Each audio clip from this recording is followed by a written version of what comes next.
Assalamualaikum warahmatullahi wabarakatuh. Di video kali ini kami dari kelompok 4 yang beranggotakan saya Aulia Rahmadani Arsyad dengan NIM 20231046 dan rekan saya Amalia Intansari dengan NIM 20231100. Jadi di video kali ini kami akan membahas mengenai definisi dari protista, ciri-ciri protista, klasifikasi protista, dan peranan protista. Kita masuk kepada pembahasan yang pertama, yaitu definisi dari protista. Secara bahasa, protista berasal dari bahasa Yunani yaitu protos yang berarti pertama. Maksudnya, protista adalah kelompok makhluk hidup eukariot yang pertama atau yang paling sederhana. Protista adalah kelompok makhluk hidup eukariotik memiliki dinding sel yang bukan hewan, tumbuhan, dan fungi. Kebanyakan anggota protista adalah organisme uniseluler dan ada beberapa organisme multiseluler.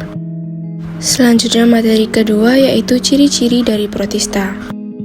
Ciri-ciri dari protista yang pertama yaitu protista terdiri dari makhluk hidup bersel satu atau uniseluler dan makhluk hidup bersel banyak atau multiseluler. Selanjutnya bersifat aerob dan anaerob. Protista juga memiliki membran inti. Habitat umumnya di tempat yang lembab. Protista berkembang biak secara aseksual dan seksual. Selanjutnya, protista dapat hidup secara bebas ataupun simbiosis. Materi selanjutnya yaitu klasifikasi dari protista. Protista dapat diklasifikasikan berdasarkan kemiripannya dengan kingdom yang lebih tinggi menjadi 3 kelompok, yaitu yang pertama protista mirip hewan atau protozoa, yang kedua protista mirip tumbuhan atau algae, dan yang ketiga adalah protista yang mirip jamur.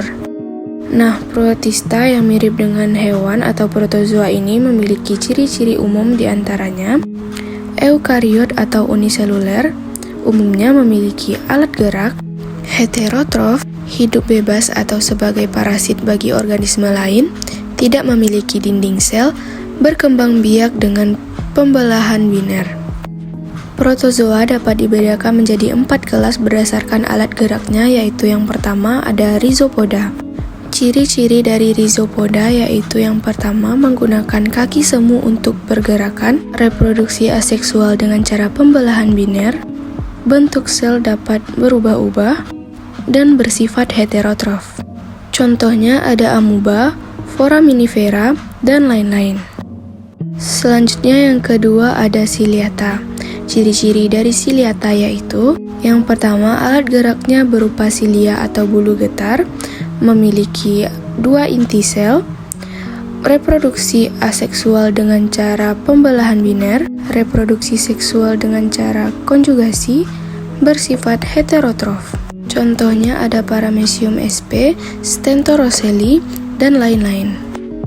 Selanjutnya yang ketiga yaitu flagellata.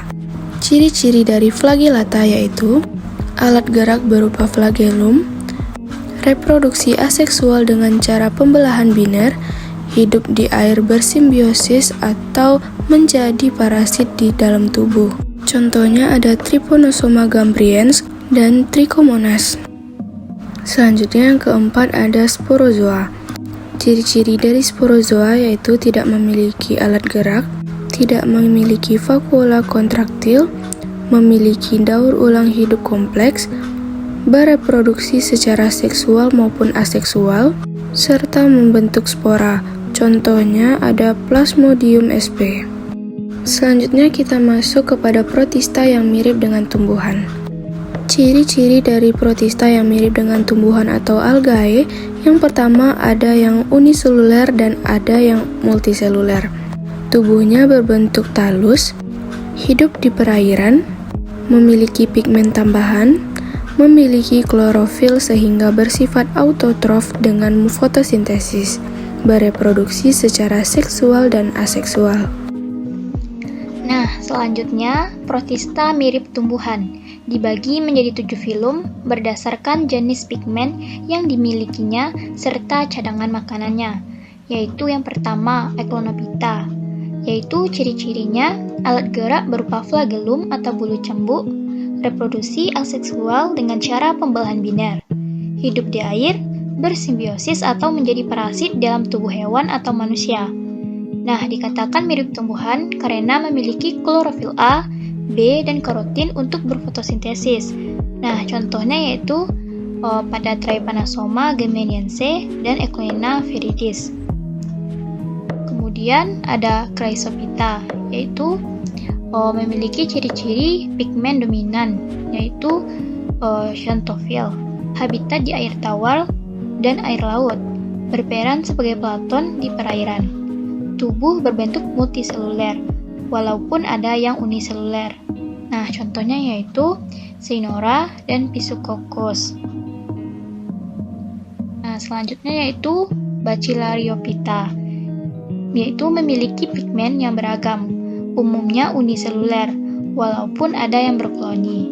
Reproduksi secara seksual dan aseksual, habitatnya yaitu di air tawar, laut, atau tempat lembab. Kemudian dinding tubuhnya terdiri atas kontak atau hipoteka dan tutup atau epiteka. Nah, berperan sebagai plankton.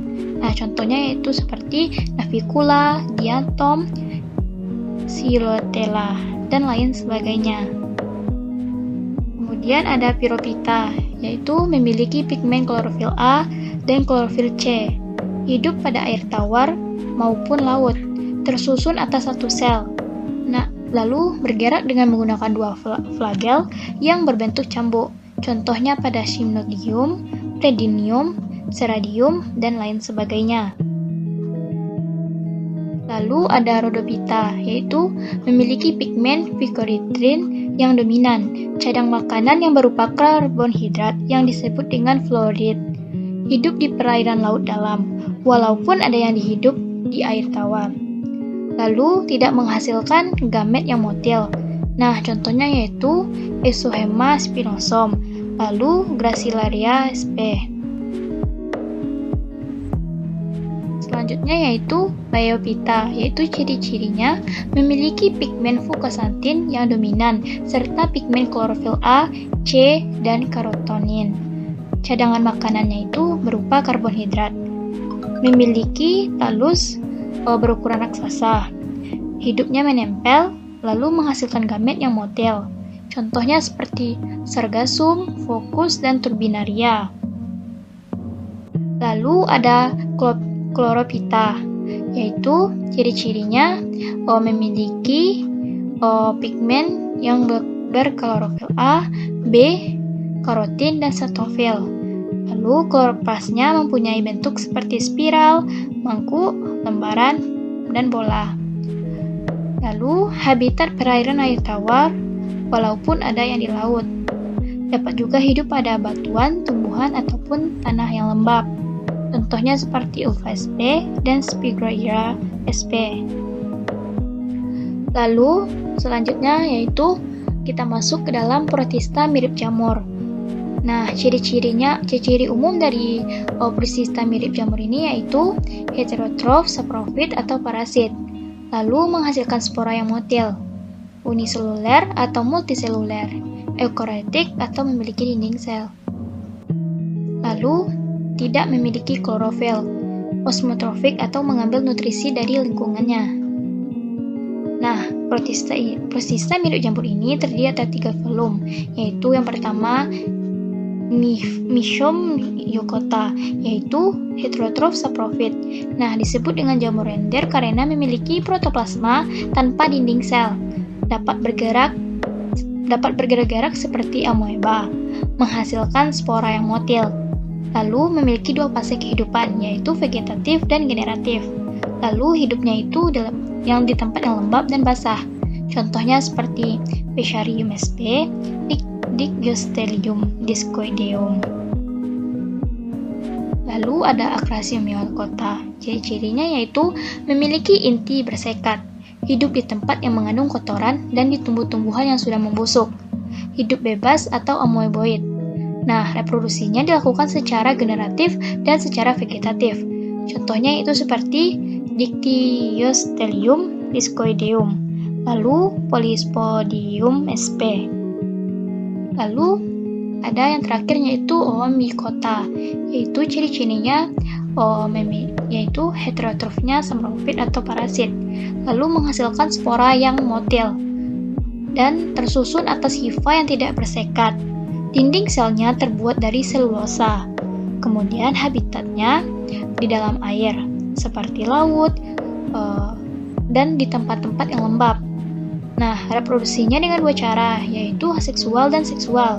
Contohnya seperti Saprolegnia, Phytophthora infestans. Nah, selanjutnya kita masuk kepada peranan protista. Nah, peranan protista bagi kehidupan itu ada yang menguntungkan dan ada yang merugikan. Nah, menguntungkannya itu yaitu chlorella, yaitu digunakan untuk suplemen makanan, obat-obatan, dan bahan kosmetik. Lalu, porphyra digunakan sebagai suplemen makanan. Kemudian Rhodymenia palmata digunakan sebagai sumber makanan. Lalu ada Macrocrustes pyrifera menghasilkan iodin, yaitu unsur yang dapat mencegah penyakit gondok. Lalu Paramecium dapat digunakan sebagai organisme indikator terjadinya pencemaran air oleh zat organik. Nah, selanjutnya yaitu Saprolegnia berperan sebagai pengurai dalam ekosistem air tawar. Lalu dampak yang merugikannya yaitu Entamoeba historica hidup di dalam ilang usus manusia yang menyebabkan kerusakan jaringan pada usus dan diare.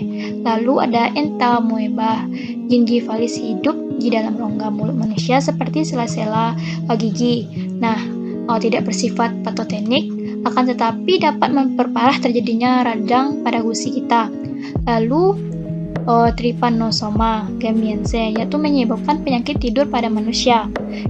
Selanjutnya Trypanosoma brucei, yaitu menyebabkan penyakit Nagano yang terletak pada Afrika, yaitu Plasmodium sp, itu menyebabkan penyakit malaria.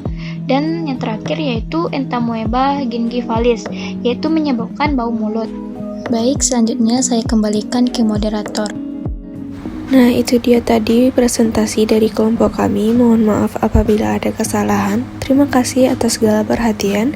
Assalamualaikum warahmatullahi wabarakatuh.